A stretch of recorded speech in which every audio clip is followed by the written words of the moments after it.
như vậy kìa. Let's go, build xe thôi.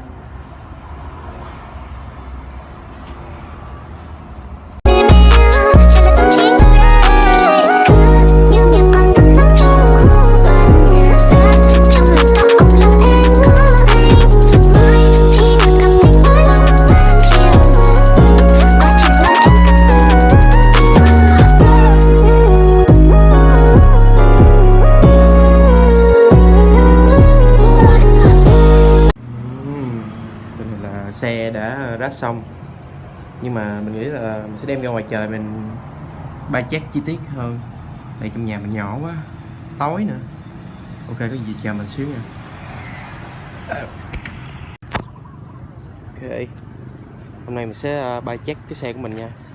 Samten 2023 bay check. Let's go. Thì đầu tiên là mình có bô tăng trên đây. Đấy, chủ nhật. Mình có ghi đông SM BMX 2.4 đó. Còn phục mình đi là một BB17 V1 BB17 V1 bình thường thôi. Bánh trước thì mình xài hấp Samten 36 lỗ căm bông mai. Vỏ thì là vỏ Resist 2.25. Trời, vỏ này nó nặng thiệt, tôi thấy không có nhẹ thế nào mọi người. Đẹp thì đẹp đó, nhưng mà nó nặng vải. Ok. Hay quên nữa, mình là xài chén cổ sắp nết nha. Shit. Thì Bayern Odyssey 180.000 rip và rip limit thôi anh em. Còn về khung thì đây là khung Samten size 36. Ê, size 38 chứ. Ban đầu là nó màu đỏ, nhưng mà chủ cũ tẩy sơn ra rồi sơn màu xám này lên. Vẫn xịn. Chủ yếu là chất lượng không mọi người. Ok, phần yên ngồi thì mình có yên Shadow V2 Patoval nè. Đó, cốt yên là cốt yên Black Up. Bộ đùi của mình về tới bộ truyền động ha. Bộ đùi của mình là bộ đùi Underdeer 165mm Bedan Pacific phá Bình Dương.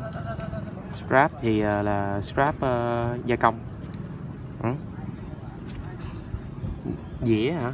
Dĩa của mình là dĩa Samten nha mọi người. Samten dĩa 25T ngon sao. Giờ dĩa này cũng không có ai bán đâu, tiệt chủng từ mình rồi.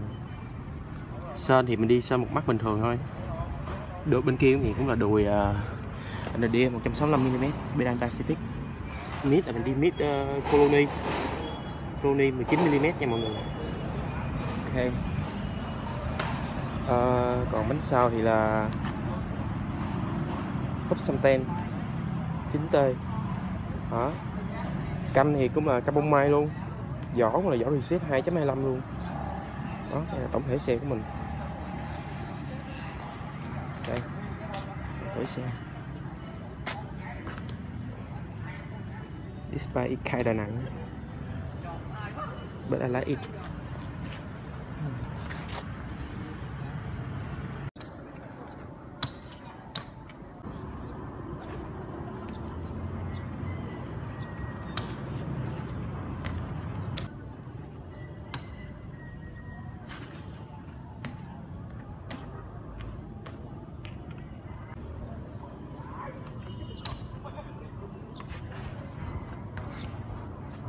Chốt lại ở chiếc xe này là mình ưng mọi thứ, nhưng mà mình cảm thấy là cặp vỏ này ngon thiệt chứ nó nặng quá. Vỏ ngon thiệt, khó mò thiệt. Mấy anh mà bán cho mình chơi cũng lâu rồi giờ chưa mò nữa. Nhưng mà nếu như mà chắc mình sẽ thay vỏ Kendai mình chơi lại để dành này mình chơi sao quá.